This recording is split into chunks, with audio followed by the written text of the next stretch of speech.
Chapitre 8. L'âge de l'église de Philadelphie. Apocalypse 3, 7, 13. Écrit à l'ange de l'église de Philadelphie. Voici ce que dit le saint, le véritable, celui qui a la clé de David, celui qui ouvre et personne ne fermera, celui qui ferme et personne n'ouvrira. Je connais tes œuvres. Voici, parce que tu as peu de puissance et que tu as gardé ma parole et que tu n'as pas renié mon nom, j'ai mis devant toi une porte ouverte que personne ne peut fermer. Voici, je te donne de ceux de la synagogue de Satan qui se disent juifs et ne le sont pas, mais qui mentent. Voici, je les ferai venir se prosterner à tes pieds et connaître que je t'ai aimé. Parce que tu as gardé la parole de la persévérance en moi, je te garderai aussi à l'heure de la tentation qui va venir sur le monde entier pour éprouver les habitants de la terre. Je viens bientôt. Retiens ce que tu as, afin que personne ne prenne ta couronne. Celui qui vaincra, je ferai de lui une colonne dans le temple de mon Dieu, et il n'en sortira plus. J'écrirai sur lui le nom de mon Dieu, et le nom de la ville de mon Dieu, de la nouvelle Jérusalem qui descend du ciel d'auprès de mon Dieu, et mon nom nouveau. Que celui qui a des oreilles entende ce que l'Esprit dit aux églises. Philadelphie. Philadelphie se trouvait à 75 120 km au sud-est de Sardes. C'était la seconde ville de Lydie. Elle était construite sur plusieurs collines dans une région célèbre pour ses vignobles. Ses pièces de monnaie portaient une effigie de Bacchus et une bacchante, prêtresse de Bacchus.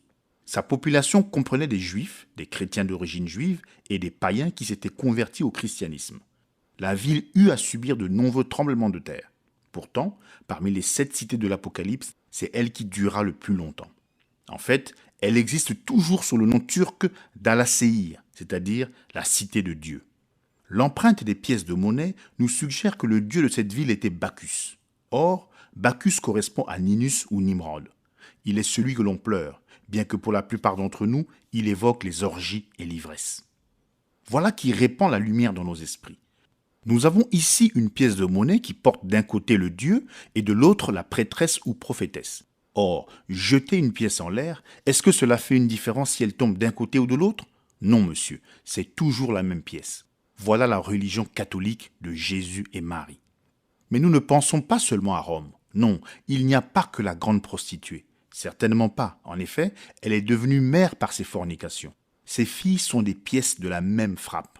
D'un côté, elles ont établi un culte de Jésus et de l'autre, elles ont aussi leur prêtresse ou prophétesse qui rédige ses credos, ses dogmes et ses doctrines et les vend aux gens pour leur assurer le salut en proclamant qu'elle et elle seule possèdent la vraie lumière. Il est saisissant de constater à quel point cet âge est marqué par la monnaie, car les filles, comme la mère, achètent toute leur entrée au ciel à prix d'argent. Ce n'est pas le sang, c'est l'argent qui est le prix du rachat.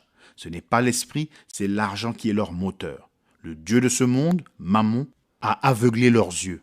Mais leur commerce de mort cessera bientôt, car c'est dans cet âge que l'Esprit crie « Voici, je viens bientôt. » Oui, viens bientôt, Seigneur Jésus. L'âge. L'âge de l'église de Philadelphie s'étend de 1750 aux environs de 1906. À cause de la signification du nom de la ville, cet âge a été appelé l'âge de l'amour fraternel, car Philadelphie signifie amour fraternel. Le messager.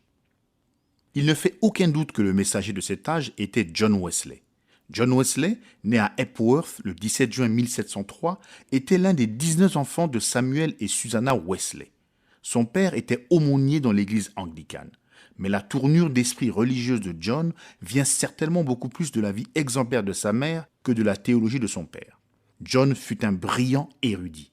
C'est pendant son séjour à Oxford que lui et Charles se joignirent à un groupe exercé spirituellement à adorer Dieu en vivant selon la vérité par une expérience réelle plutôt qu'en se contentant de faire des doctrines leurs normes.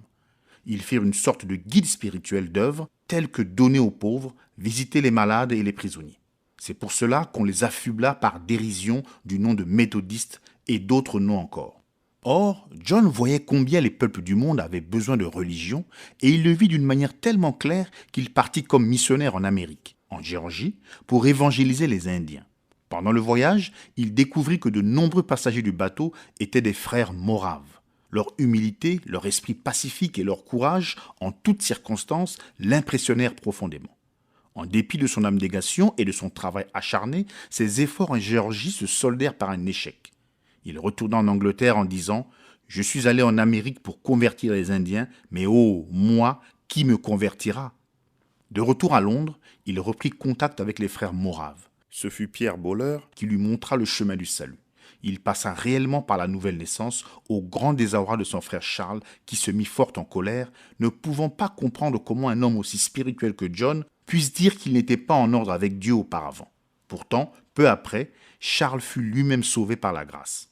Wesley commença alors à prêcher l'évangile à Londres, du haut des chaires où il avait accès auparavant, mais bientôt on ne voulut plus de lui. C'est alors que George Whitefield, un ami de longue date, lui fut d'un grand secours car il invita John à venir l'assister en prêchant avec lui en plein air où des milliers de personnes venaient écouter la parole. Au début, Wesley ne pensait pas qu'il était judicieux de prêcher en plein air plutôt qu'en salle. Mais quand il vit les foules qui se rassemblaient et l'action de l'évangile par la puissance de l'esprit, il se rallia de tout son cœur à ce genre de prédication. L'œuvre prit bientôt de telles dimensions qu'il envoya pour prêcher la parole de nombreux prédicateurs laïcs. C'était comme à la Pentecôte, où l'Esprit suscita presque du jour au lendemain des hommes ayant le pouvoir de prêcher et d'enseigner la parole. Son œuvre fut l'objet de violentes oppositions, mais Dieu était avec lui. L'action de l'Esprit se manifestait avec puissance, et il arrivait souvent qu'un esprit de culpabilité saisisse les gens avec une telle puissance qu'ils s'écroulaient sans force, pleurant de désespoir à la vue de leurs péchés. Wesley était un homme remarquablement résistant. Il ne se souvient pas d'un seul moment de son existence où il se soit senti déprimé, ne serait-ce que pour un quart d'heure. Il ne dormait pas plus de 6 heures par jour. Il se levait assez tôt pour pouvoir prêcher dès 5 heures, et ceci à peu près tous les jours pendant toute la durée de son ministère. Il lui arrivait de prêcher jusqu'à 4 fois par jour, arrivant ainsi à une moyenne de plus de 800 prédications par année. Il faisait des milliers de milles à cheval, de même que les prédicateurs itinérants qui œuvraient avec lui pour répandre l'évangile au près et au loin. De fait, Wesley faisait 4500 milles, 7000 kilomètres, par an à cheval. Il croyait à la puissance de Dieu et priait pour les malades avec une grande foi, obtenant des résultats merveilleux. Nombreuses furent les réunions où les dons de l'esprit se manifestaient. Wesley ne préconisait pas l'organisation. Il est vrai que ses collaborateurs avaient formé une société unie, qui était une assemblée d'hommes ayant les signes apparents de la piété et recherchant ce qui en fait la force, unis afin de prier ensemble, de recevoir la parole d'exhortation et de veiller les uns sur les autres dans l'amour, de manière à s'aider mutuellement à travailler à leur salut. Une seule condition était requise pour y entrer, être de ceux qui avaient le désir de fuir la colère à venir et d'être sauvés de leurs péchés. Peu à peu, ils établirent une liste de règles strictes, s'imposant une discipline pour le bien de leur âme. Wesley reconnut qu'il se pouvait qu'après sa mort, le mouvement s'organise et ne devienne plus qu'une forme extérieure, dépourvue de vie, parce qu'alors l'esprit se retirerait. Il dit une fois qu'il ne craignait pas que le nom de méthodiste disparaisse de la face de la terre, mais que l'esprit, lui, se retire. Au cours de sa vie, il aurait pu acquérir de grandes richesses, mais il ne le fit jamais. Au sujet de l'argent, il aimait à dire « Obtenez tout ce que vous pouvez, épargnez tout ce que vous pouvez et donnez tout ce que vous pouvez. » Si Wesley revenait, il serait vraiment surpris de voir cette dénomination qui porte aujourd'hui le nom de méthodiste. Ils sont riches, immensément riches. Mais la vie et la puissance de John Wesley manquent. Mentionnons aussi que Wesley ne chercha jamais à construire une œuvre fondée sur un esprit de secte ou de dénomination. Par ses convictions, il était arminien, mais il ne voulait pas se séparer de ses frères dans la foi pour des raisons de doctrine. Il aurait fait un bon disciple de Jacques. Il établit sa vie éternelle sur la foi et les œuvres, c'est-à-dire la vie vécue, plutôt que de se contenter d'accepter un credo ou une doctrine. John Wesley mourut à l'âge de 88 ans, après avoir servi Dieu comme peu de gens auraient pu imaginer que ce soit possible. La salutation. Apocalypse 3,7. Écrit à l'ange de l'église de Philadelphie. Voici ce que dit le saint, le véritable, celui qui a la clé de David, celui qui ouvre et personne ne fermera, celui qui ferme et personne n'ouvrira. Oh, que ces paroles sont belles, que le son même en est majestueux, comme il est saisissant de penser que tous ces attributs peuvent s'appliquer à une même personne. Qui d'autre que Jésus-Christ, le Seigneur de gloire, oserait dire de telles choses de lui-même ? Je crois que la clé qui nous permet d'interpréter avec exactitude le sens de ces paroles merveilleusement descriptives se trouve au verset 9. Voici, je te donne de ceux de la synagogue de Satan qui se disent juifs et ne le sont pas, mais qui mentent. Voici, je les ferai venir, se prosterner à tes pieds et connaître que j'étais aimé. Je dis que ce verset est la clé parce qu'il parle des Juifs qui se sont toujours donné le nom d'enfants de Dieu en excluant tous les autres. Ils ont crucifié et mis à mort le Seigneur Jésus-Christ. Pendant des siècles, cet acte terrible a fait retomber leur propre sang sur leur tête. Et tout cela parce qu'ils ont refusé de reconnaître en Jésus leur Messie. C'était pourtant lui. À leurs yeux, il n'était pas celui qui vient ou le fils de David. À leurs yeux, il était Belzéboul ou quelque créature impure, juste bonne à être détruite. Mais ils se trompaient. Il était bien Emmanuel, Dieu manifesté dans la chair. Il est bien le Messie. Bien sûr, il était exactement ce qu'il affirme être maintenant. C'est lui, le même Jésus. Jésus-Christ le même hier, aujourd'hui et pour toujours. Le saint qui se trouve au milieu des chandeliers est le même Jésus qui longeait les rivages de la Galilée, qui guérissait les malades, qui ressuscitait les morts et qui, malgré les preuves irréfutables, fut crucifié et mis à mort. Mais il est ressuscité et il est assis à droite de la majesté dans les lieux très hauts. À l'époque, les Juifs ne disaient pas de lui qu'il était saint. Ils ne le disent toujours pas. Pourtant, il est le saint. Psaume 16, 10. Car tu n'abandonneras pas mon âme au Sheol. Tu ne permettras pas que ton sein voie la corruption. Version Darby. Ils recherchaient leur justice dans la loi et ils ont échoué lamentablement, car aucune chair ne peut être justifiée par la loi. Personne ne peut devenir saint par la loi. La sainteté vient du Seigneur. 1 Corinthiens 1,30. Or, c'est par lui que vous êtes en Jésus-Christ, lequel, de par Dieu, a été fait pour nous sagesse et justice et sanctification et rédemption. 2 Corinthiens 5, 21b. Afin que nous devenions en lui justice de Dieu. C'était Christ ou périr, et ils ont péri parce qu'ils l'ont rejeté. Les hommes de cet âge ont fait la même erreur, et aussi ceux d'aujourd'hui. De même que les Juifs se sont réfugiés dans la forme d'un culte rendu dans la synagogue, de même les hommes de l'âge de Philadelphie ont pris refuge dans l'Église. Ce qui compte, ce n'est pas de se joindre à une Église. La vie n'est pas dans l'Église. La vie est en Christ. Et voici ce témoignage, c'est que Dieu nous a donné la vie éternelle et que cette vie est dans son Fils. Celui qui a le Fils a la vie. Celui qui n'a pas le Fils n'a pas la vie. L'homme est sanctifié par l'Esprit. C'est l'Esprit de sainteté qui a ressuscité Jésus d'entre les morts, qui demeure en nous maintenant et nous sanctifie par sa sainteté. Le voici, le Saint. Et nous nous tiendrons avec lui, vêtus de sa justice et saints de sa sainteté. Or, cet âge est le 6e âge. Aux yeux de Dieu, la fin du temps est proche. Il va bientôt revenir. Bientôt le cri retentira au moment de sa venue.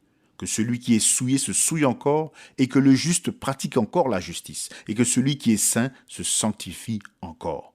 Apocalypse 22, 11b.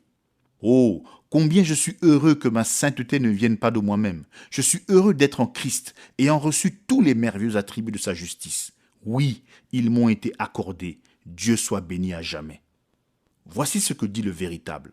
Ce mot véritable est absolument merveilleux. Il ne signifie pas seulement véritable au sens de vrai par opposition à faux.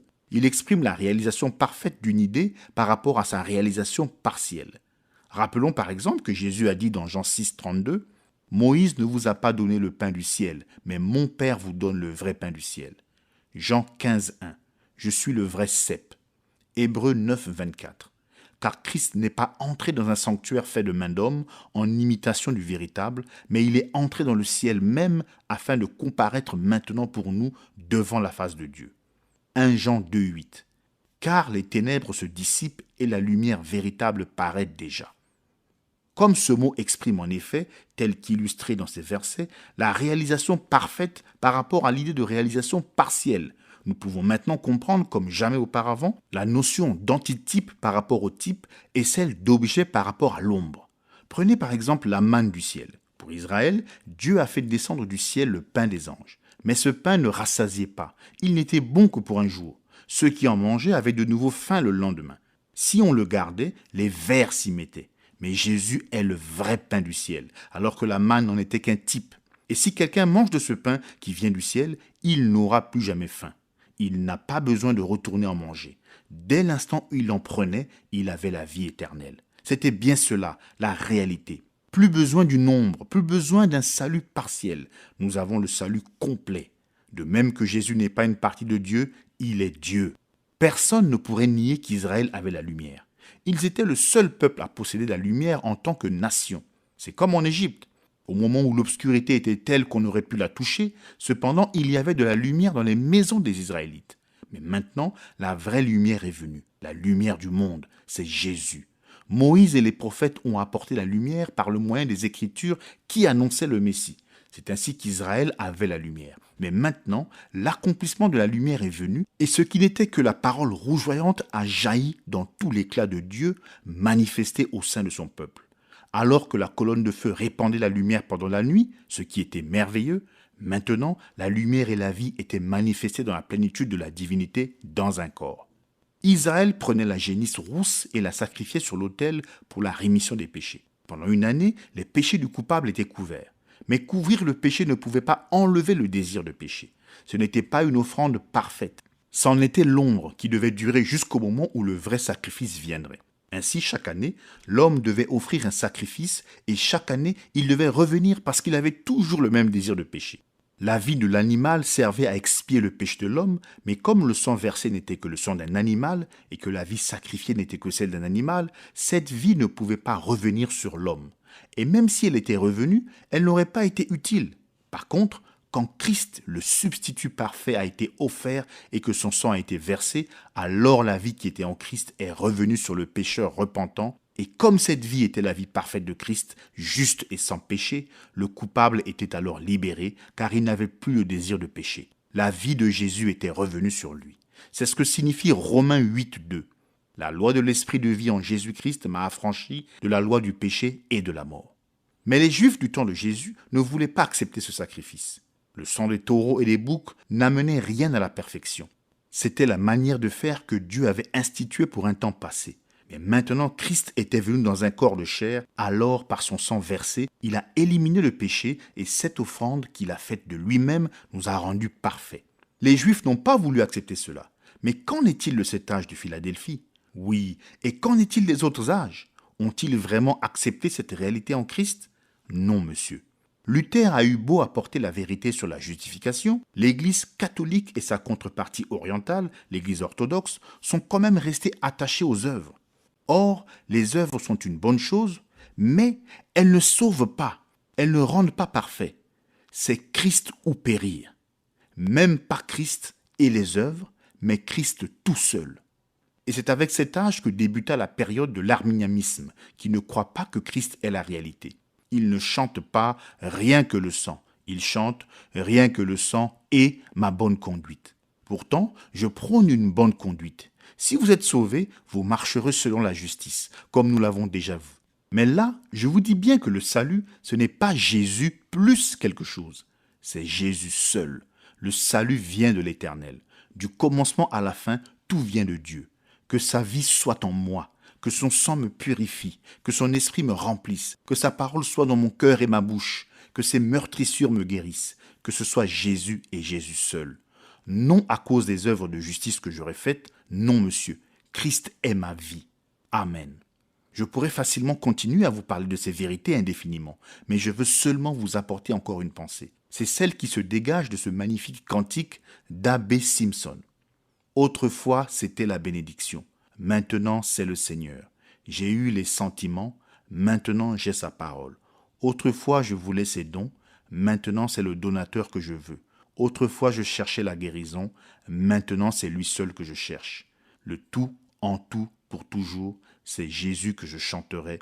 Tout est en Jésus et Jésus est tout. Tout ce qu'on peut trouver dans cette vie, aussi satisfaisant, aussi bien et bon que ce soit, n'est rien. Mais en Christ, vous trouverez la somme de toute la perfection. Tout s'estompe et devient insignifiant à côté de lui. Celui qui a la clé de David. Cette belle proposition suit et provient de la précédente, le véritable. Christ, la réalisation parfaite par rapport à la réalisation partielle, c'est bien cela. Moïse était un prophète de Dieu, mais Jésus, dont Moïse est l'image, était le prophète de Dieu. David, un homme selon le cœur de Dieu, était roi d'Israël, mais Jésus est le grand David, le roi des rois et le Seigneur des seigneurs. Dieu, Dieu lui-même. Or, David était de la tribu de Juda, tribu qui ne fournissait pas de sacrificateurs, et pourtant, il mangea des pains de proposition réservés aux sacrificateurs. Il était un grand guerrier, triomphant de ses ennemis et affermissant son peuple. Il était roi, et à ce titre, il s'assit sur le trône. Il était prophète, il était un type merveilleux de Christ. Or, il est dit dans Ésaïe 22, 22, « Je mettrai sur son épaule la clé de la maison de David. Quand il ouvrira, nul ne fermera. Quand il fermera, nul n'ouvrira. » L'Esprit utilise cette référence tirée de l'Ancien Testament concernant le Seigneur Jésus-Christ et son ministère dans l'Église. La signification de la clé de David pour ce temps-là n'est qu'une ombre, mais elle a maintenant son accomplissement alors que Jésus se tient au milieu des chandeliers. Tout cela se rapporte à notre Seigneur après sa résurrection et non pas au temps de son pèlerinage terrestre. Mais que signifie cette clé? La réponse se trouve dans la position de la clé. Elle n'est pas dans sa main, elle n'est pas suspendue à son cou, elle n'est pas remise entre les mains d'autres hommes, sinon le verset ne pourrait pas dire que lui seul a l'usage de cette clé, car lui seul ouvre et ferme, et personne n'a ce droit à part Jésus lui-même. Pas vrai? Mais où est la clé? Elle est sur son épaule. Mais pourquoi l'épaule? Lisez Ésaïe 9,6. Et le gouvernement sera sur son épaule. Version Darby. Qu'est-ce que cela signifie? Voici la réponse. L'expression « le gouvernement sur son épaule » vient de la cérémonie du mariage, telle qu'elle est pratiquée en Orient. Au moment où la mariée est confiée au marié, elle enlève son voile et le place sur les épaules du marié. Ce geste signifie non seulement qu'elle se soumet à lui, c'est-à-dire qu'elle lui abandonne ses propres droits, qu'il est le chef, mais aussi qu'il porte la responsabilité, qu'il prendra soin d'elle et que lui et lui seul, personne d'autre, aucun autre homme, aucune autre puissance, n'a sur elle aucun droit ni aucune responsabilité. Et la clé de David, bien-aimé, c'est cela. Comme il est souverain, Dieu, par un décret divin, connaissait à l'avance très précisément ce qui ferait partie de son épouse. Il l'a choisie. Ce n'est pas elle qui l'a choisie. Il l'a appelée. Elle n'est pas venue d'elle-même. Il est mort pour elle. Il l'a lavée par son propre sang. Il a payé le prix pour elle. Elle lui appartient et n'appartient qu'à lui seul. Elle lui appartient complètement et il en accepte la responsabilité. Il est son chef, car Christ est le chef de son Église. De même que Sarah appelait Abraham Seigneur, ainsi l'épouse est heureuse qu'il soit son Seigneur. Il parle et elle obéit, car cela fait sa joie. Mais les hommes ont-ils pris garde à cette vérité? Ont-ils eu quelque considération pour sa personne qui, elle seule, possède toute autorité souveraine sur son Église? Je dis non, car dans chaque âge, l'Église a été gouvernée par une hiérarchie, un clergé, une succession apostolique qui fermait la porte de la grâce et du pardon à qui elle voulait et qui, au lieu d'assumer avec amour la responsabilité de l'Église, a fait de l'Église sa proie et l'a détruite dans son ardeur mercenaire. Le clergé vivait dans le luxe, alors que la pauvre Église n'avait pour se nourrir que les résidus de leur violence. Et tous les âges ont fait de même. Chacun s'est mis sous le joug de l'organisation, remettant le gouvernement à des hommes et livrant l'Église à ce gouvernement. Si des gens osaient se soulever, on usait de violence pour les faire taire ou on les exilait. Chaque dénomination est animée du même esprit. Chaque dénomination jure que c'est elle qui a la clé du gouvernement de l'Église. Chaque dénomination prétend que c'est elle qui ouvre la porte. Mais ce n'est pas vrai. C'est Jésus et Jésus seul. C'est lui qui place les membres dans le corps. C'est lui qui suscite les ministères parmi eux. Il met ses dons à la disposition de son épouse. Il prend soin d'elle et il la conduit. Elle n'appartient qu'à lui seul et il n'en a pas d'autre. Combien l'Église de cet âge dans lequel nous vivons se trouve loin de la réalité. Et le jour vient bientôt où les hommes même qui prétendent maintenant parler au nom de l'Église s'élèveront dans le mouvement œcuménique pour mettre à la tête de leur organisation un antichrist en chair et en os, un antichrist qui déposera le Seigneur. Et le Christ, lui, nous le trouverons en dehors de l'Église disant « Voici, je me tiens à la porte et je frappe. Si quelqu'un entend ma voix et ouvre la porte, j'entrerai chez lui, je souperai avec lui et lui avec moi. » Apocalypse 3:20. Mais laissez-moi dire ceci, on ne met pas notre Seigneur en échec. Les hommes prétendent ouvrir la porte à Dieu et fermer cette porte, mais ce sont des menteurs. Tous ceux que le Père lui a donnés viendront à lui, et celui qui vient à lui ne sera aucunement rejeté. Il ne perdra aucun d'entre eux. Jean 6, 37-39. Et quand le dernier membre élu du corps de Christ sera entré, alors notre Seigneur apparaîtra. La clé de David n'était-il pas le roi d'Israël, de tout Israël? Et Jésus n'est-il pas le fils de David, puisqu'il s'assiera sur le trône de David pendant le millénium et qu'il gouvernera et régnera sur son héritage? C'est certain. Ainsi, la clé de David signifie que c'est Jésus qui établira le millénium. Celui qui tient les clés de la mort et du séjour des morts ressuscitera les siens pour qu'ils aient part à son règne de justice sur la terre. Comme il est merveilleux de constater que c'est en notre Seigneur que se trouvent toutes les réponses. C'est vraiment en lui que toutes les promesses de Dieu s'accomplissent. C'est vraiment en étant en lui que nous sommes héritiers de ce qu'il a acquis pour nous. Oui, le voici, le Seigneur de gloire. Auparavant, en tant que Père, il était entouré d'anges, d'archanges, de chérubins, de séraphins et de toute l'armée des cieux qui criait « Saint, Saint, Saint est l'Éternel, le Dieu des armées ». Sa sainteté est telle qu'aucun homme ne pouvait l'approcher. Mais nous le voyons maintenant dans l'Église, partageant sa propre sainteté avec nous, au point qu'en lui nous sommes devenus la justice même de Dieu. Oui, et le voilà qui est là, Jésus, le tout parfait, le lys de la vallée, l'étoile brillante du matin, le plus beau entre 10 000, l'alpha et l'oméga, la racine et la postérité de David, le Père, le Fils et le Saint-Esprit, le tout en tout. Ésaïe 9,5.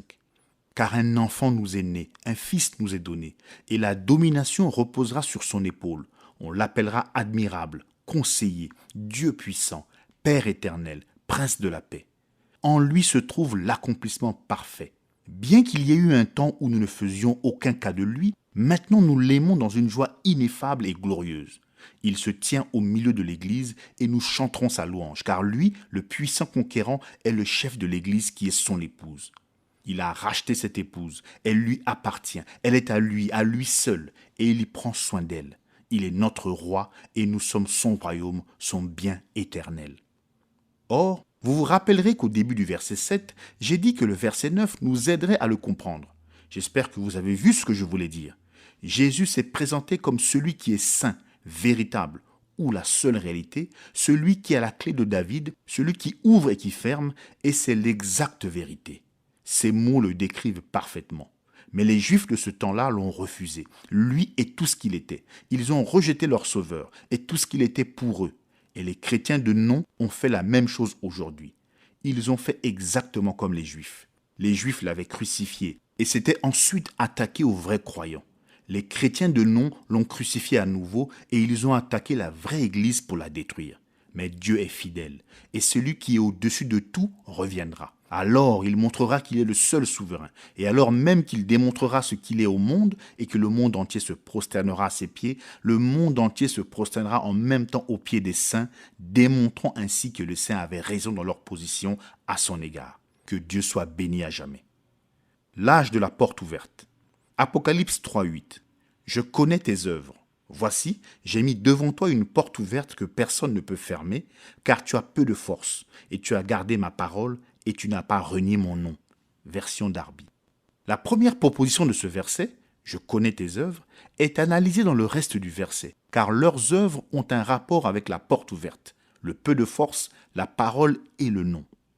De manière à comprendre toute la richesse du sens contenu dans ces mots, voici, j'ai mis devant toi une porte ouverte que personne ne peut fermer, nous devons maintenant rappeler que chaque âge passe progressivement dans le suivant.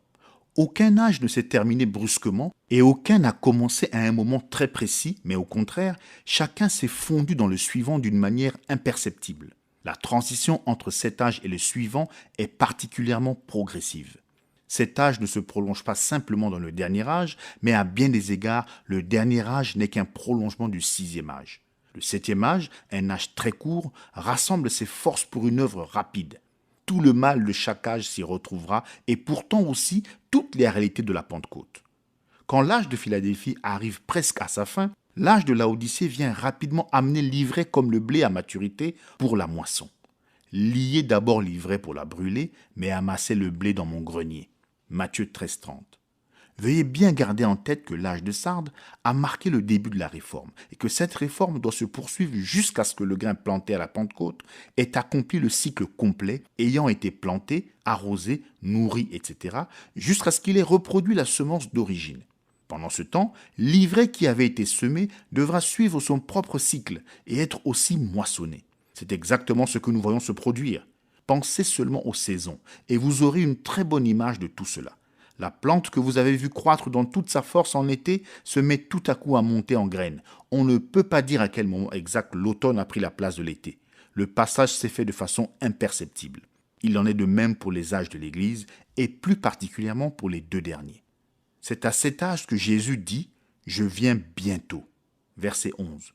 Le dernier âge est donc très court. Laodicée est l'âge de l'œuvre rapide. C'est un âge abrégé. Maintenant, nous allons nous étendre plus spécialement sur la porte ouverte, que personne ne peut fermer. Je veux d'abord arrêter ma pensée sur la porte ouverte au sens de l'immense effort missionnaire de cet âge. Paul appelait porte ouverte un nouvel effort missionnaire pour le Seigneur. 2 Corinthiens 2,12. Au reste, lorsque je fus arrivé à Troas pour l'évangile de Christ, quoique le Seigneur m'y eût ouvert une porte. Ainsi, en comparant les Écritures, nous voyons que cette porte ouverte signifie une diffusion de l'Évangile jamais égalée à travers le monde. Je voudrais vous montrer quelque chose ici. Avec Dieu, les choses vont par trois, n'est-ce pas? C'est dans le troisième âge, l'âge de Pergame, que l'Église a été mariée à l'État. Les œuvres des Nicolaïtes étaient devenues la doctrine des Nicolaïtes. Cet âge était la porte ouverte pour la fausse vigne. Une fois soutenue par la puissance de l'État, elle est en fait devenue un système du monde, même si elle portait le nom de chrétienne. Elle s'est alors propagée comme une traînée de poudre. Mais maintenant, 3 âges plus tard, après un long et dur combat de la foi, voici la porte ouverte à la vérité. La parole du Seigneur a maintenant libre cours. Bien sûr, le 5e âge avait préparé les voies de ce puissant mouvement, puisque c'était l'âge de l'exploration, de la colonisation, de l'invention de l'imprimerie, etc. Comme il aurait été merveilleux que cette porte ouverte ait suivi l'exemple divin de la Pentecôte, qui nous est présenté dans Hébreux 2, 1, 4. C'est pourquoi nous devons d'autant plus nous attacher aux choses que nous avons entendues, de peur que nous ne soyons emportés loin d'elles. Car si la parole annoncée par des anges a eu son effet, et si toute transgression et toute désobéissance a reçu une juste rétribution, comment échapperons-nous en négligeant un si grand salut qui, annoncé d'abord par le Seigneur, nous a été confirmé par ceux qui l'ont entendu, Dieu appuyant leur témoignage par des signes, des prodiges et divers miracles, et par les dons du Saint-Esprit distribués selon sa volonté. Or, vous savez que c'est là l'exemple à suivre, car Jésus lui-même l'a affirmé. Marc 16, 15, 20. Puis il leur dit, « Allez par tout le monde et prêchez la bonne nouvelle à toute la création. Celui qui croira et qui sera baptisé sera sauvé. Mais celui qui ne croira pas sera condamné. Voici les miracles qui accompagneront ceux qui auront cru. En mon nom, ils chasseront les démons, ils parleront de nouvelles langues, ils saisiront des serpents. S'ils boivent quelques breuvages mortels, il ne leur fera point de mal. Ils imposeront les mains aux malades, et les malades seront guéris. Le Seigneur, après leur avoir parlé, fut enlevé au ciel, et il s'assit à la droite de Dieu. Et ils s'en allèrent prêcher partout. Le Seigneur travaillait avec eux et confirmait la parole par les miracles qui l'accompagnaient. Amen. Il ne leur a jamais dit d'aller par tout le monde établir des écoles bibliques. Il ne leur a pas non plus dit de distribuer de la littérature. Ces choses sont bonnes. Mais ce que Jésus leur a dit de faire, c'est de prêcher l'Évangile, de s'en tenir strictement à la parole. Et alors, les signes suivraient. C'est quand il envoie les 12 que nous voyons pour la première fois comment le royaume de Dieu doit être prêché. Dans Matthieu 10, 1, 8, il leur a donné le mandat et les instructions suivantes. Puis, ayant appelé ses 12 disciples, il leur donna le pouvoir de chasser les esprits impurs et de guérir toute maladie et toute infirmité. Voici les noms des 12 apôtres. Le premier, Simon appelé Pierre, et André son frère, Jacques, fils de Zébédée, et Jean son frère, Philippe et Barthélemy, Thomas et Matthieu, le publicain, Jacques, fils d'Alphée, et Thaddée, Simon, le Cananite, et Judas l'Iscariote, celui qui livra Jésus. Tels sont les 12 que Jésus envoya après leur avoir donné les instructions suivantes. N'allez pas vers les païens et n'entrez pas dans les villes des Samaritains. Allez plutôt vers les brebis perdues de la maison d'Israël. Allez prêcher et dites, le royaume des cieux est proche. Guérissez les malades, ressuscitez les morts, purifiez les lépreux, chassez les démons. Vous avez reçu gratuitement, donnez gratuitement. Le ministère qu'il leur a donné était en réalité son propre ministère qu'il a partagé avec eux, car il est dit dans Matthieu 9, 35-38, Jésus parcourait toutes les villes et les villages, enseignant dans les synagogues, prêchant la bonne nouvelle du royaume et guérissant toute maladie et toute infirmité. Voyant la foule, il fut ému de compassion pour elle, parce qu'elle était languissante et abattue, comme des brebis qui n'ont point de berger. Alors il dit à ses disciples, « La moisson est grande, mais il y a peu d'ouvriers. Priez donc le maître de la moisson d'envoyer des ouvriers dans sa moisson. » Or, beaucoup de gens pensent que seuls les apôtres ont reçu ce ministère de la part de notre Seigneur Jésus et qu'ainsi le ministère s'est achevé quand ils sont morts. Il n'en est rien. Dans Luc 10, 1, 9, nous voyons que pendant son séjour sur terre, il avait déjà commencé à donner aux siens des ministères de puissance. Après cela, le Seigneur désigna encore 70 autres disciples et il les envoya deux à deux devant lui dans toutes les villes et dans tous les lieux où lui-même devait aller. Il leur dit, « La moisson est grande, mais il y a peu d'ouvriers. Priez donc le maître de la moisson d'envoyer des ouvriers dans sa moisson. Partez, voici je vous envoie comme des agneaux au milieu des loups. Ne portez ni bourse, ni sac, ni souliers, et ne saluez personne en chemin. Dans quelque maison que vous entriez, dites d'abord que la paix soit sur cette maison. Et s'il se trouve là un enfant de paix, votre paix reposera sur lui. Sinon, elle reviendra à vous. Demeurez dans cette maison-là, mangeant et buvant ce que l'on vous donnera, car l'ouvrier mérite son salaire. N'allez pas de maison en maison. Dans quelque ville que vous entriez et où l'on vous recevra, mangez ce qui vous sera présenté, guérissez les malades qui s'y trouveront et dites-leur, le royaume de Dieu s'est approché de vous. Qui oserait nier le puissant ministère de Philippe? Qui oserait nier les puissants ministères d'Irénée, de Martin, de Colomba, de Patrick et d'une foule d'autres qui ont eu l'onction de Dieu sur eux? Oui, c'est dans la Bible elle-même que nous trouvons le vrai chemin de la porte ouverte. Et je voudrais ajouter mon témoignage à cela. La raison qui me pousse à le faire, c'est que je ne peux parler avec assurance que de ce que Dieu a fait dans ma propre vie. Si vous voulez bien excuser une remarque personnelle ici, je vous dirai ce qui me fait savoir avec certitude que Jésus est le même hier, aujourd'hui et pour toujours, et que la puissance de Dieu est encore à la disposition de ceux qui veulent y croire et la recevoir.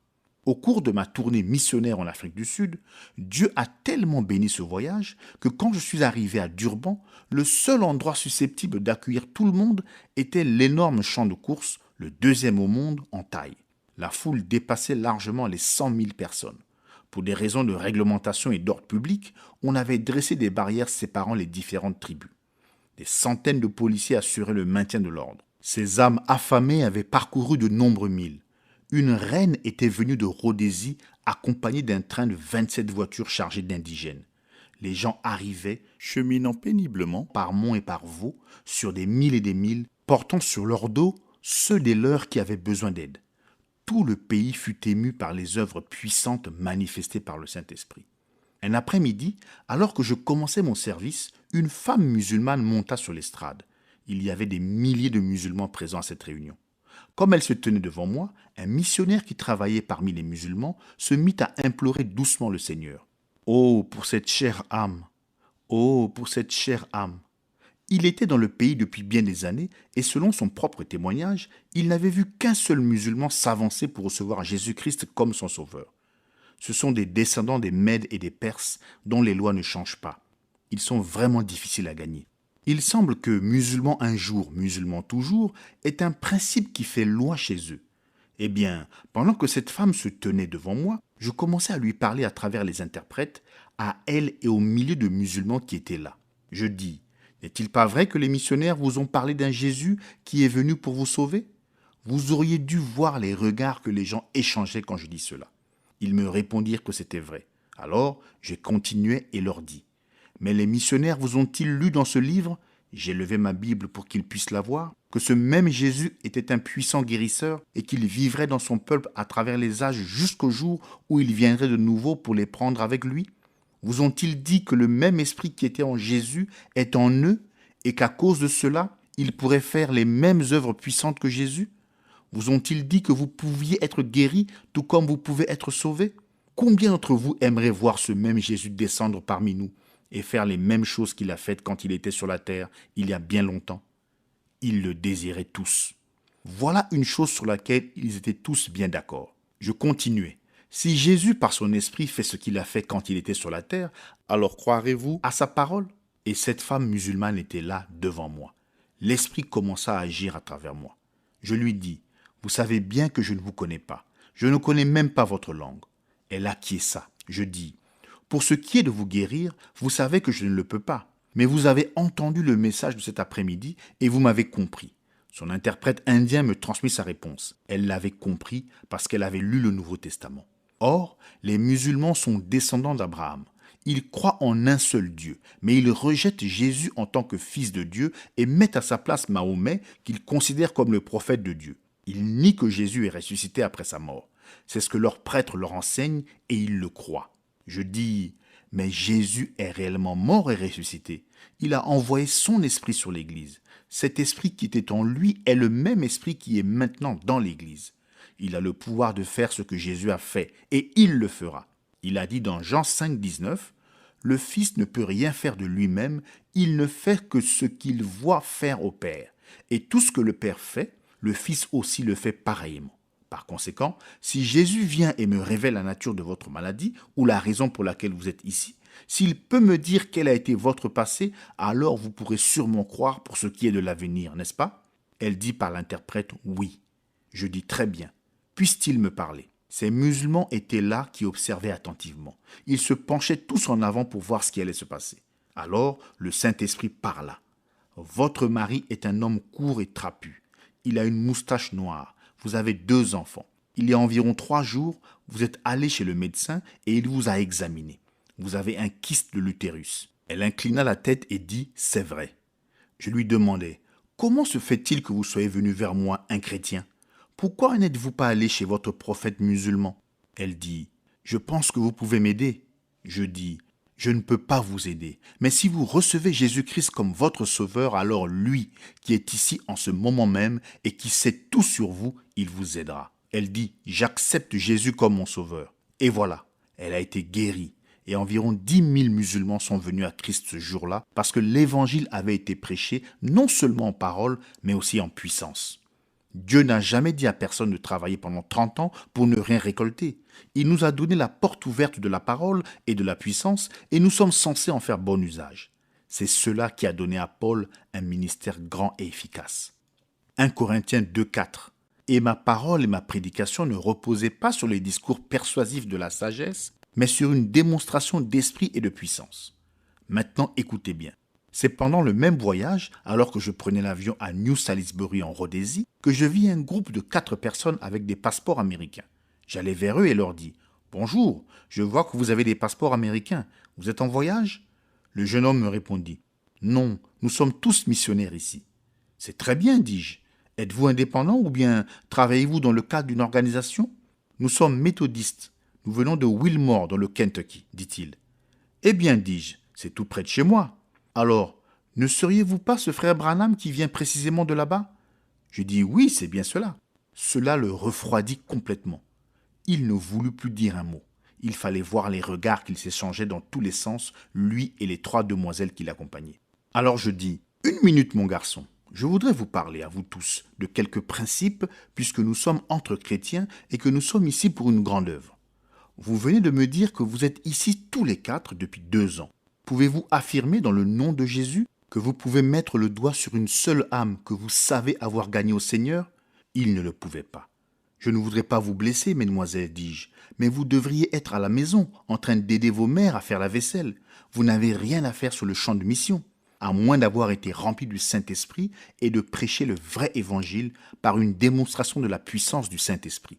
Si vous ne voyez pas les résultats que Jésus a dit que vous verriez, c'est parce que vous ne prêchez pas le vrai évangile. Allons un pas plus loin. Je vais vous montrer ce qui peut se passer dans les champs de mission. Je ne dis pas que tout se passe ainsi, mais il faut reconnaître que c'est trop souvent le cas. Un jour, au cours de ce même voyage, je visitais Durban avec le maire, et je vis un indigène qui avait une étiquette accrochée au cou et qui portait une idole. Je demandai à mon ami la raison de cette étiquette. Il me répondit que lorsqu'un indigène se faisait chrétien, on lui mettait une étiquette. J'étais vraiment étonné, car nous avions là un homme qui se prétendait chrétien et qui portait une idole. Je demandai comment c'était possible. Il dit « Je connais sa langue, allons lui parler. » Nous y sommes donc allés et le maire me servit d'interprète. Je demandai à l'indigène s'il était chrétien. Il l'affirma. Je lui demandai alors pourquoi il transportait cette idole s'il était chrétien. Il répondit qu'elle lui venait de son père, qu'il l'avait portée avant lui. Quand je lui dis qu'aucun chrétien ne doit porter d'idole, il répondit que cette idole avait été très utile à son père. Je lui demandai en quoi. Il dit qu'un jour son père, étant traqué par un lion, fit un feu et parla à l'idole comme le sorcier le lui avait enseigné. Le lion s'en alla. Je lui dis alors que c'était le feu qui avait chassé le lion, parce que toutes les bêtes sauvages ont peur du feu. Je n'oublierai jamais sa réponse. Il dit « Eh bien voici, si Amoya, l'esprit, échoue, alors cette idole réussira. » On peut trouver un compte-rendu détaillé de cette campagne d'évangélisation en Afrique dans le livre « Un prophète visite l'Afrique ». Voilà bien à quoi se résume la force des multitudes chrétiennes, parce qu'elles n'ont pas reçu la parole par la porte ouverte originelle de la Pentecôte. Mais revenons à la porte ouverte sur l'action missionnaire de l'âge de Philadelphie. Cet âge n'a pas eu la porte ouverte avec la puissance qu'il aurait dû avoir. Remarquez que dans le même verset où il mentionne cette porte ouverte, il dit « Tu as peu de force ». C'est vrai. La puissance de l'esprit était absente dans cet âge. La parole avait été bien prêchée. Certainement qu'elle pouvait rendre sage à salut. Mais la grande puissance de Dieu, manifestant ses œuvres puissantes et découvrant son bras puissant en faveur des siens, était absente, sauf dans quelques groupes épars. Pourtant, Dieu soit loué, cette puissance s'étendait et avait augmenté par rapport à ce qui existait au temps de la Réforme. C'est dans cet âge qu'est apparu celui qu'on appelle souvent le père des missions, William Carey, un cordonnier de village qui était pasteur de l'église baptiste particulariste de Moulton, en Angleterre, suscita de profonds remous dans la population en prêchant sur le sujet suivant. L'ordre donné aux apôtres d'aller enseigner toutes les nations n'était-il pas obligatoire pour tous les prédicateurs suivants jusqu'à la fin du monde, vu que la promesse accompagnant ce commandement s'étendait également jusqu'à la fin du monde? Il fut combattu par les calvinistes qui avaient poussé la doctrine de l'élection à l'extrême, croyant que tous ceux qui doivent être sauvés seront sauvés et que le travail missionnaire était contraire à l'œuvre de l'Esprit. Mais Andrew Fuller aida M. Carey par ses prédications et ses collectes. Leur effet fut tel qu'une société fut fondée en 1792 dans le but de répandre l'Évangile dans toutes les nations. Cette société envoya Carey, que Dieu bénit particulièrement, en lui permettant de gagner des âmes en Inde. En 1795, une chrétienté mise en éveil créa la Société missionnaire de Londres qui, comme nous le savons tous, recueillit des millions de livres sterling et envoya des milliers de missionnaires d'année en année pour accomplir les désirs du Seigneur. L'Esprit de Dieu était à l'œuvre. Encore d'autres brebis auraient bien pu être le cri du cœur de ces croyants fervents. J'ai mis devant toi une porte ouverte. Je voudrais encore examiner ces mots. Je ne vais pas les dissocier du mouvement missionnaire, mais je vais vous présenter ici une pensée dont la portée se prolonge très loin dans le dernier âge. Comme je l'ai déjà dit, cet âge a des prolongements dans le dernier âge. C'est dans cet âge que Jésus a dit « Je viens bientôt », verset 11. Et c'est au sujet du dernier âge qu'il a dit qu'il allait consommer et abréger l'affaire en justice parce que le Seigneur fera une affaire abrégée sur la terre. Romains 9, 28, version Darby. Remarquez comment est énoncé ce verset d'Apocalypse 3, 8. Porte ouverte, peu de force, parole non. La porte ouverte se rapporte à ces trois choses. Or, que signifie la porte? Dans Jean 10, 7, il est dit « Jésus leur dit encore, en vérité, je vous le dis, je suis la porte des brebis. » C'est exact. Le « je suis » est la porte des brebis. Or, ceci n'est pas simplement une expression inusitée. Il s'agit d'un fait bien réel. Remarquez, dans Jean 10, quand Jésus donne la parabole, il se donne le nom de berger et il se donne aussi le nom de porte. Et c'est bien ce que le berger est pour les brebis. Il est réellement leur porte. Quand j'étais en Orient, j'ai observé que vers le soir, le berger rassemblait toutes ses brebis. Il les mettait dans la bergerie. Ensuite, il les comptait. Après s'être assuré qu'il n'en manquait aucune, il se couchait dans l'embrasure de la porte ouverte de la bergerie, devenant véritablement la porte de la bergerie. Personne ne pouvait entrer ou sortir sauf par lui. Il était la porte. Le lendemain, alors que je me promenais en jeep avec un ami, je remarquai qu'un berger entrait dans la ville avec son troupeau. Immédiatement, toute la circulation s'arrêta pour laisser passer les brebis. Or, dans les villes orientales, ce n'est pas comme chez nous. Ici, nous gardons nos marchandises à l'intérieur, mais là-bas, c'est comme dans un grand marché où les paysans posent les produits de leur ferme à même le sol et où les éventuels clients peuvent les examiner à leur guise. Je pensais, oh là là, il va y avoir toute une émeute. Attends un peu que ces brebis voient toute la nourriture qui est étalée là. Mais le berger marchait devant elle, et elle se contentait de le suivre fidèlement, pas à pas. Elle regardait toutes ces bonnes choses, mais pas une seule brebis n'y toucha. Oh, si j'avais connu leur langue, j'aurais moi-même arrêté la circulation pour leur prêcher un sermon sur ce que je venais de voir. Si vous êtes des brebis qui appartiennent au grand berger, vous le suivez fidèlement, pas à pas, tout comme ces brebis-là. Vous ne serez pas tenté de vous détourner vers une belle église appétissante ou d'écouter la voix d'un docteur en théologie, en philosophie ou en droit, mais vous resterez avec le berger. La Bible dit que les brebis connaissent sa voix et qu'elles le suivent, alors que la voix d'un étranger les fait s'enfuir et courir vers leur vrai berger. Gloire à Dieu. Mais ce n'est pas tout ce que j'ai vu et appris là-bas. Un jour, je me mis à penser aux hommes que j'avais vus garder différentes sortes d'animaux dans les champs. L'un d'eux gardait des porcs, un autre des chèvres, un autre des chameaux, un autre des mulets, etc. Alors je demandai à un ami qui habitait cette région comment on appelait ces hommes-là. Oh, répondit-il, ce sont des bergers. J'avais de la peine à l'admettre. Je lui dis, tu ne veux pas dire qu'ils sont tous bergers. Les bergers sont ceux qui gardent les brebis, et rien d'autre, n'est-ce pas? Non, dit-il. Un berger est quelqu'un qui garde ou qui fait paître des animaux. Par conséquent, tous ceux qui paissent des animaux sont des bergers. Eh bien, j'étais vraiment étonné. Mais je remarquai qu'il y avait une différence entre ces gardiens-là et ceux qui s'occupaient des brebis. Le soir venu, tous, à part les bergers de brebis, laissaient leurs bêtes dans les champs et rentraient chez eux. Le berger, lui, prenait ses brebis avec lui, les conduisait dans la bergerie et se couchait à l'entrée, devenant ainsi la porte des brebis. Oh, gloire à Dieu! Notre berger ne nous délaisse jamais et il ne nous abandonne jamais. Quand le soir descend, je veux être dans sa bergerie, je veux être sous sa surveillance. Nous pouvons ainsi voir que Jésus est la porte. Il est la porte des brebis. Et remarquez bien qu'il est parlé maintenant de la porte qui s'ouvre. Qu'est-ce que c'est, sinon une révélation de lui-même? Et cette révélation commence à se déployer pour nous apporter la force, pour éclairer la parole et glorifier son nom. C'est au cours des 2 derniers âges que la révélation de la divinité de Jésus-Christ s'est ouverte devant nous.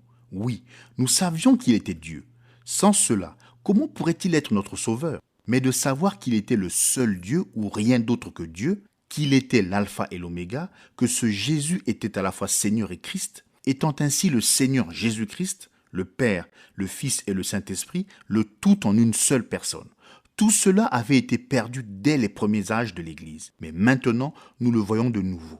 Nous avons de nouveau la révélation de qui il était. En effet, la divinité n'est pas un Dieu en 3 personnes, qui n'aurait qu'une seule personnalité, puisqu'il faut une personnalité pour produire une personne.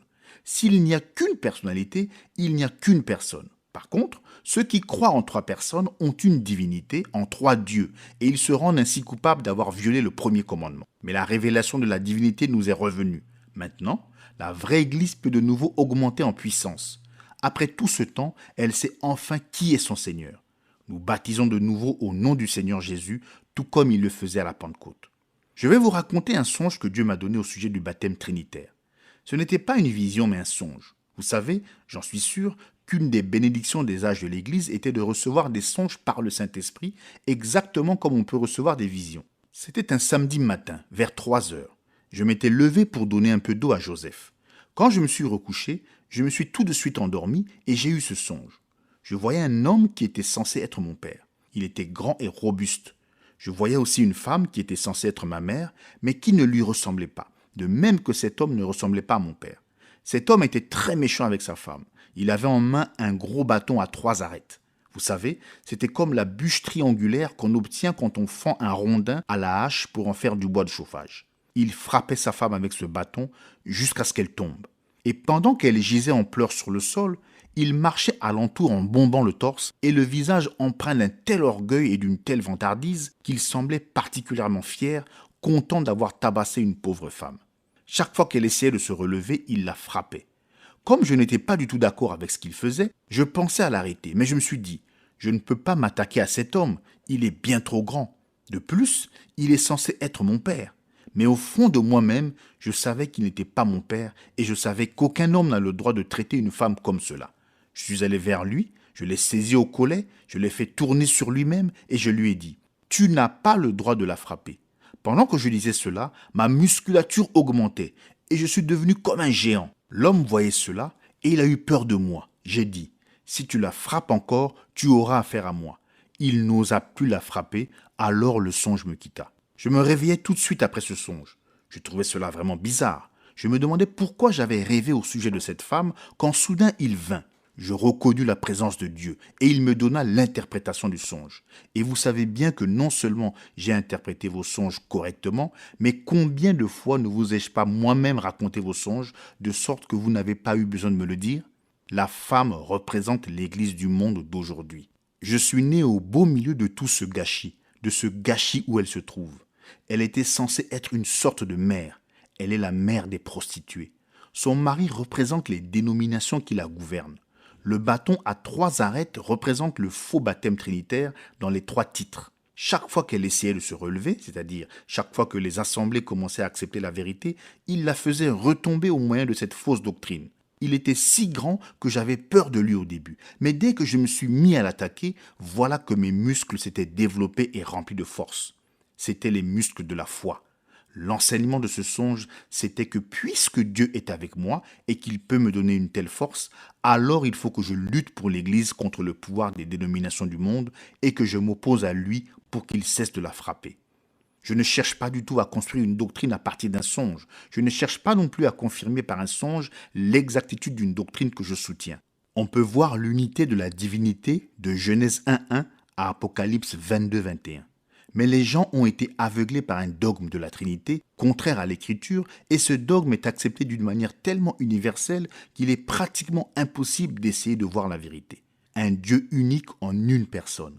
Si les gens ne peuvent pas voir la vérité au sujet de la divinité, mais qu'ils s'y opposent, alors ils ne pourront jamais voir le reste de la vérité. Car la révélation, c'est Jésus-Christ dans son Église et ses œuvres accomplies au sein de l'Église pendant les 7 âges. Avez-vous compris cela ? Je suis sûr que vous le comprenez. Tu as peu de force et tu as gardé ma parole et tu n'as pas renié mon nom. Nous avons déjà parlé de la force qui était en train de revenir. C'est bien ce qui arrivait. La puissance de l'Inquisition avait diminué. Des gens s'étaient expatriés et exigeaient la liberté de culte.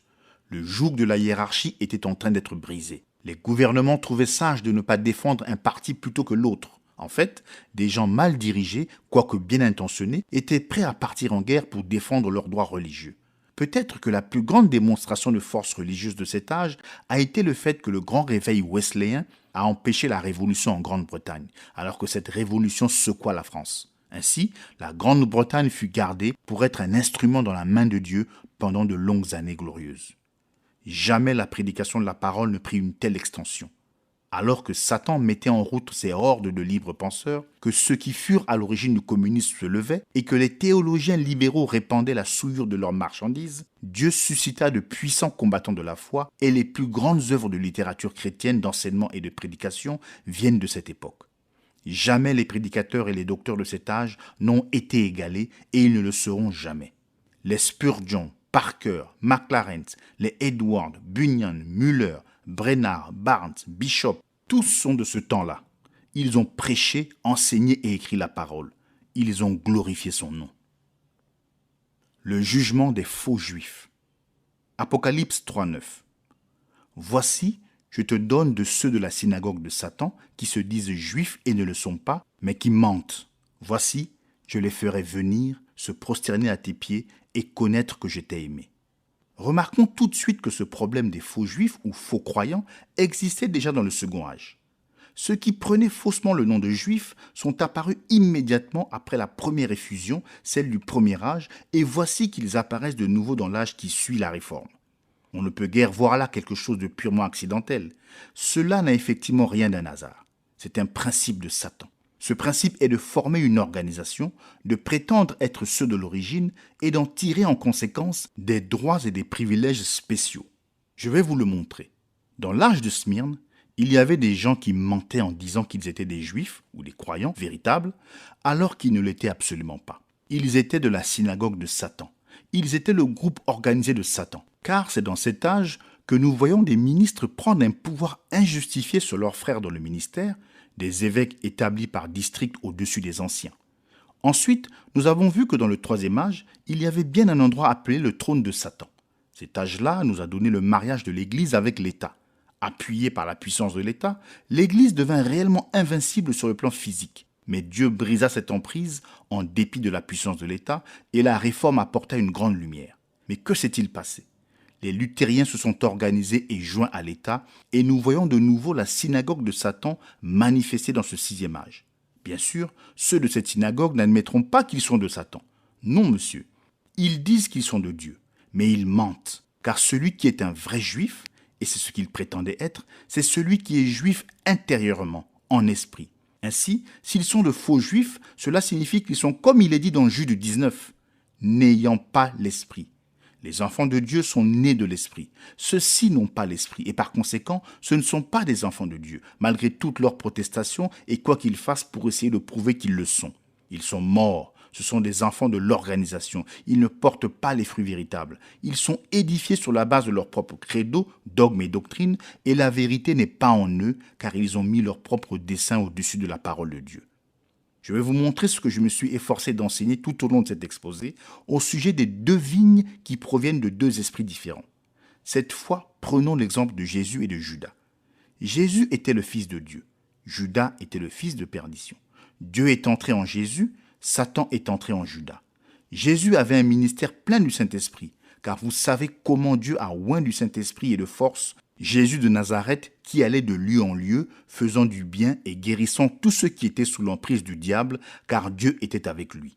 Acte 10, 38. Il est dit, il, Judas, était compté parmi nous, et il avait part au même ministère. Acte 1, 17. Matthieu 10, 1. Puis, ayant appelé ses 12 disciples, il leur donna le pouvoir de chasser les esprits impurs et de guérir toute maladie et toute infirmité. Cet esprit, qui était en Judas, a poursuivi son chemin tout au long du ministère de Jésus. Puis, tous les deux arrivèrent à la croix.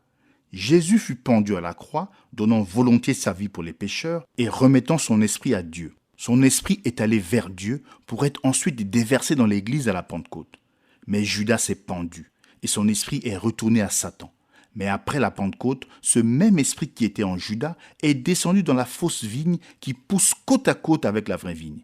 Mais remarquez, l'esprit de Judas n'est pas arrivé jusqu'à la Pentecôte. Il n'est jamais allé recevoir le Saint-Esprit.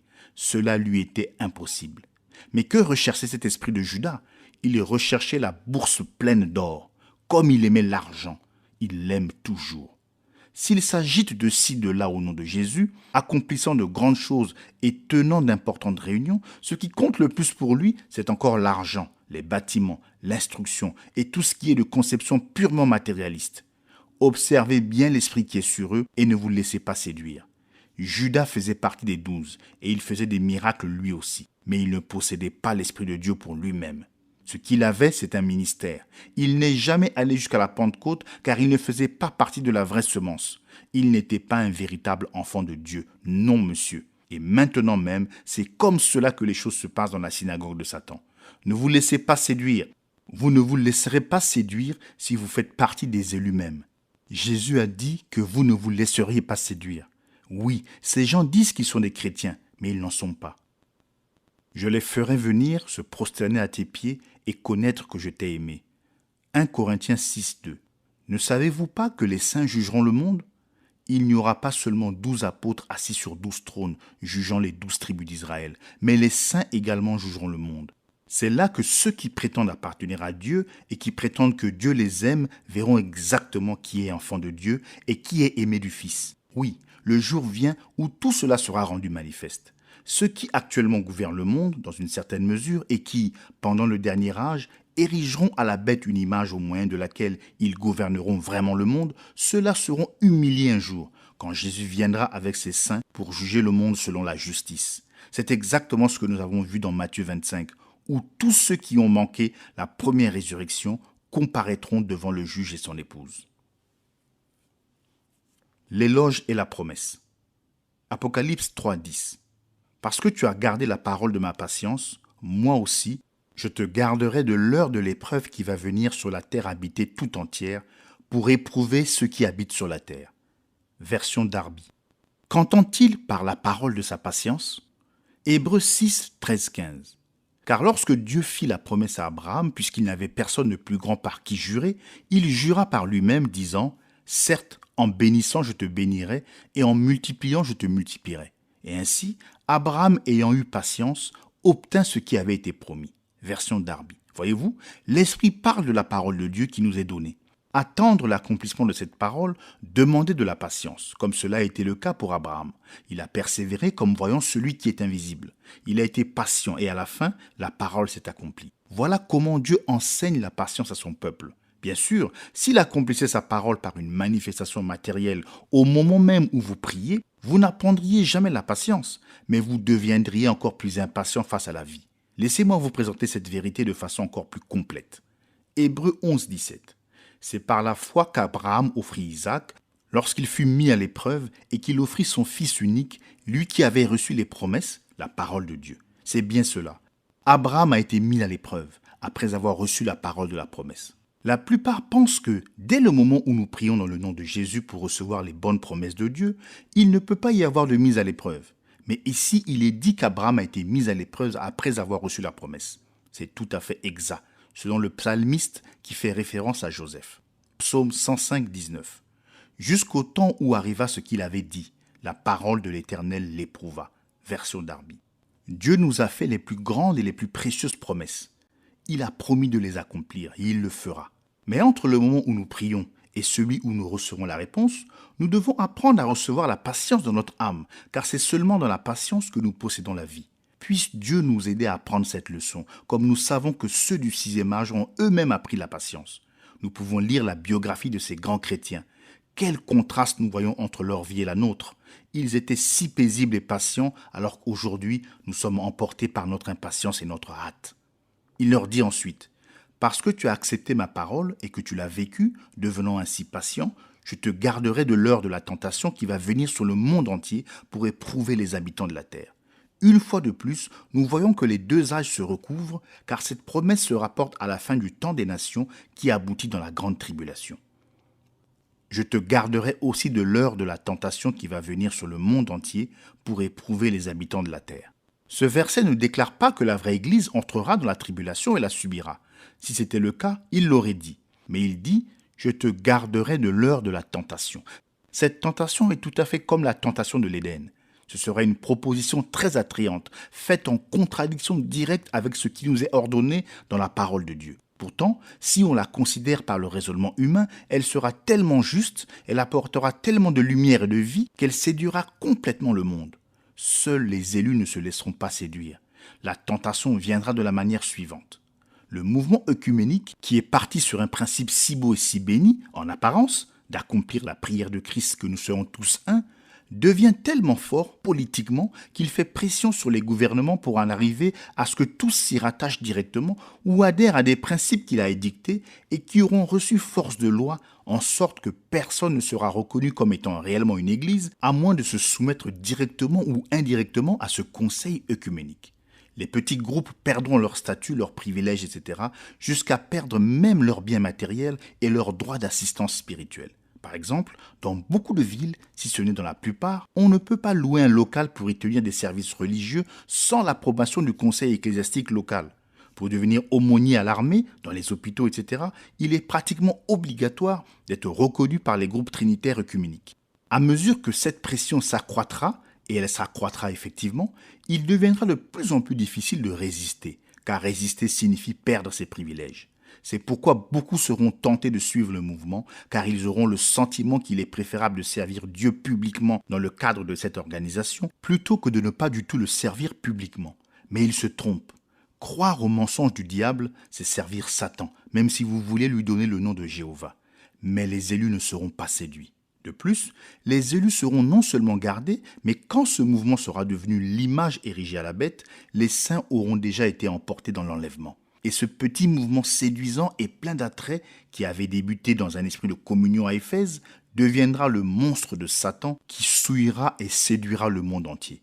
Car en s'associant, les systèmes des églises catholiques romaines et protestantes auront la haute main sur toutes les richesses et la puissance du système mondial et feront ainsi tomber dans leur piège religieux le monde entier et feront périr ceux qui refusent de marcher avec eux en leur refusant le privilège d'acheter et de vendre, ce qui est indispensable pour pouvoir vivre.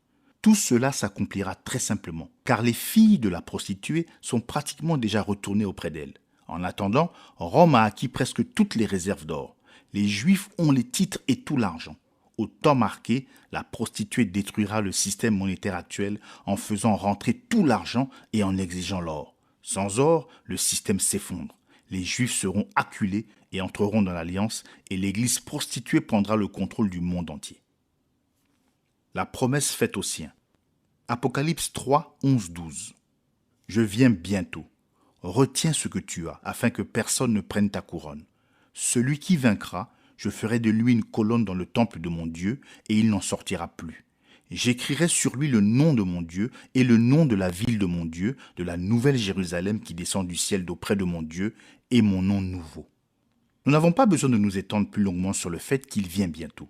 Nous savons que c'est ainsi parce que nous sommes à la fin des derniers jours, n'est-ce pas ? Mais il dit ensuite, retiens ce que tu as, afin que personne ne prenne ta couronne. C'est dans une période de grande difficulté que Jésus vient, et sa venue est accompagnée d'une résurrection. Beaucoup sortiront de la poussière, ils ressusciteront pour être avec ceux qui sont encore vivants, mais qui attendent son retour. Ils recevront des couronnes. Pourquoi ? Parce qu'ils sont fils de Dieu. Ils sont rois avec lui. Ils règnent avec lui. Voilà ce que signifie la couronne. Régner et gouverner avec le grand roi lui-même. C'est la promesse faite à tous ceux qui ont souffert ici sur la terre avec lui, tous ceux qui ont supporté avec patience, sachant que Dieu, le juste juge, les récompenserait. Ceux qui ont tout abandonné pour lui et qui ont tout remis entre ses mains s'assiéront avec lui sur son trône et ils auront part à son règne glorieux. Oh, une parole nous a été donnée pour ce temps. Tiens ferme, persévère. N'abandonnez pas. Revêtez-vous de toutes les armes de Dieu. Utilisez chaque arme qu'il nous a donnée. Prenez chacun des dons qui sont à notre disposition et regardez l'avenir avec joie, parce que nous allons être couronnés par celui qui est le roi des rois et le seigneur des seigneurs. Or, non seulement il donne des couronnes, mais il dit que ceux qui font partie de l'épouse deviendront des colonnes dans le temple de Dieu. Mais le temple de Dieu, qu'est-ce que c'est ? Jésus parlait de son corps en disant que c'était là le temple. Et c'était bien ce qu'il était. Son corps était le temple de Dieu. Mais maintenant que nous sommes son corps, c'est la vraie Église qui est le temple de Dieu par le Saint-Esprit qui est en nous.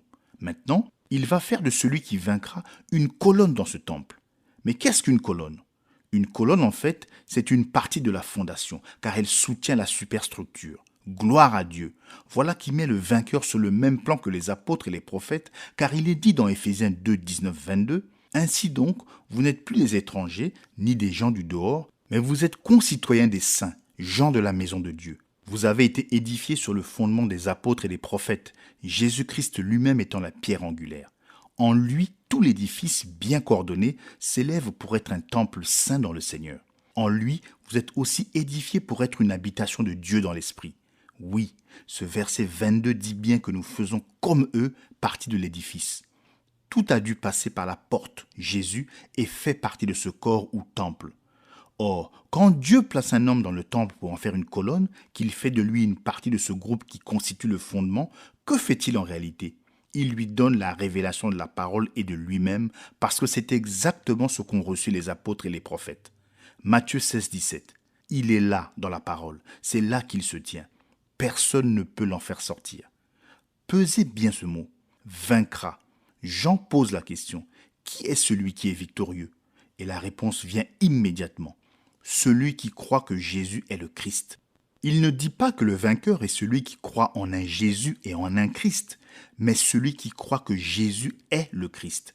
Une seule personne, pas deux. C'est celui qui est baptisé au nom du Seigneur Jésus-Christ. Dieu parle ici de l'épouse. Voulez-vous voir une autre image d'elle ? On la trouve plus loin, dans Apocalypse 7, 4, 17.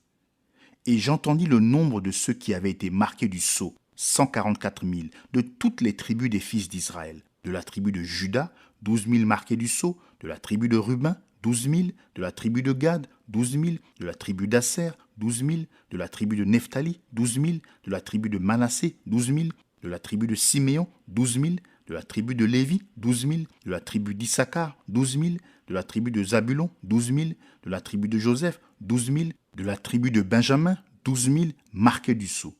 Après cela, je regardai, et voici, il y avait une grande foule que personne ne pouvait compter, de toute nation, de toute tribu, de tout peuple et de toute langue. Ils se tenaient devant le trône et devant l'agneau, revêtus de robes blanches et des palmes dans leurs mains. Et ils criaient d'une voix forte en disant, « Le salut est à notre Dieu qui est assis sur le trône et à l'agneau. » Et tous les anges se tenaient autour du trône, et des vieillards, et des 4 êtres vivants. Et ils se prosternèrent sur leurs faces devant le trône, et ils adorèrent Dieu en disant, « Amen. La louange, la gloire, la sagesse, l'action de grâce, l'honneur, la puissance et la force soient à notre Dieu au siècle des siècles. Amen. » Et l'un des vieillards prit la parole et me dit, « Ceux qui sont revêtus de robes blanches, qui sont-ils et d'où sont-ils venus ?» Je lui dis, « Mon Seigneur, tu le sais. » Et il me dit, « Ce sont ceux qui viennent de la grande tribulation. Ils ont lavé leurs robes et ils les ont blanchies dans le sang de l'agneau. C'est pour cela qu'ils sont devant le trône de Dieu et le servent jour et nuit dans son temple. Celui qui est assis sur le trône dressera sa tente sur eux. Ils n'auront plus faim, ils n'auront plus soif, et le soleil ne les frappera point, ni aucune chaleur. car l'agneau qui est au milieu du trône les paîtra et les conduira aux sources des eaux de la vie, et Dieu essuiera toute larme de leurs yeux. Jésus est venu, il a marqué du sceau les 144 000. Il en a pris 12 000 de chaque tribu, mais il y a un autre groupe qui ne fait pas partie de ces 144 000. Nous les voyons dans les versets 9 à 18. Qui sont-ils ? Ce sont ceux qui font partie de l'épouse prise parmi les nations. Ils sont devant son trône jour et nuit. Ils le servent dans le temple. Le Seigneur prend un soin particulier d'eux. Ils sont son épouse. L'épouse suit l'époux partout où il va. Il ne l'abandonnera jamais. Elle sera toujours à ses côtés. Elle partagera le trône avec lui. Elle sera couronnée de sa gloire et de son honneur. J'écrirai sur lui le nom de mon Dieu et le nom de la ville de mon Dieu. Et quel est le nom de Dieu ? Eh bien, il était Dieu avec nous, Emmanuel. Mais ce n'était pas le nom qui lui a été donné. Tu lui donneras le nom de Jésus. Jésus a dit, « Je suis venu au nom de mon Père, et vous ne m'avez pas reçu. » Par conséquent, le nom de Dieu est Jésus, car c'est en ce nom-là qu'il est venu. Il est le Seigneur Jésus-Christ. D'ailleurs, quel nom une femme prend-elle quand elle se marie avec un homme ? Elle prend son nom à lui. C'est son nom à lui qui lui sera donné à l'épouse, quand il la prendra avec lui. Apocalypse 21, 1, 4. Puis je vis un nouveau ciel et une nouvelle terre, car le premier ciel et la première terre avaient disparu, et la mer n'était plus. Et moi, Jean, je vis descendre du ciel, d'auprès de Dieu, la ville sainte, la nouvelle Jérusalem, préparée comme une épouse qui s'est parée pour son époux. Et j'entendis du ciel une forte voix qui disait, « Voici le tabernacle de Dieu avec les hommes. Il habitera avec eux, et ils seront son peuple, et Dieu lui-même sera avec eux et sera leur Dieu. Il essuiera toute larme de leurs yeux, et la mort ne sera plus, et il n'y aura plus ni deuil, ni cri, ni douleur, car les premières choses ont disparu. » Comme c'est merveilleux. Toutes les merveilleuses promesses de Dieu seront accomplies. Ce sera terminé. Le changement aura été accompli. L'agneau et son épouse, définitivement installés dans toute la perfection de Dieu. Décrire cela, qui pourrait le faire ? Personne. Y penser, en rêver, lire ce que la parole en dit ? Bien sûr, nous pouvons faire tout cela. Pourtant, nous ne pouvons en connaître qu'une partie infinitésimale, jusqu'au moment où tout cela deviendra une réalité dans la première résurrection. Et j'écrirai sur lui mon nom nouveau. Mon nom nouveau. Quand tout aura été renouvelé, alors il prendra un nom nouveau, et ce nom sera également le nom de l'épouse. Quel est ce nom ? Que personne n'ait l'audace de faire des conjectures. Il faudrait que ce soit une révélation donnée par l'Esprit, tellement concluante que personne n'oserait la contester. Mais il laissera sans aucun doute cette révélation pour le jour où il désirera dévoiler ce nom. Qu'il nous suffise de savoir qu'il sera bien plus merveilleux que nous ne pourrions jamais l'imaginer. La dernière exhortation de cet âge. Apocalypse 3,13. Que celui qui a des oreilles entende ce que l'Esprit dit aux églises. Chaque âge reçoit pour finir le même avertissement. C'est l'exhortation constante aux églises pour qu'elles écoutent la voix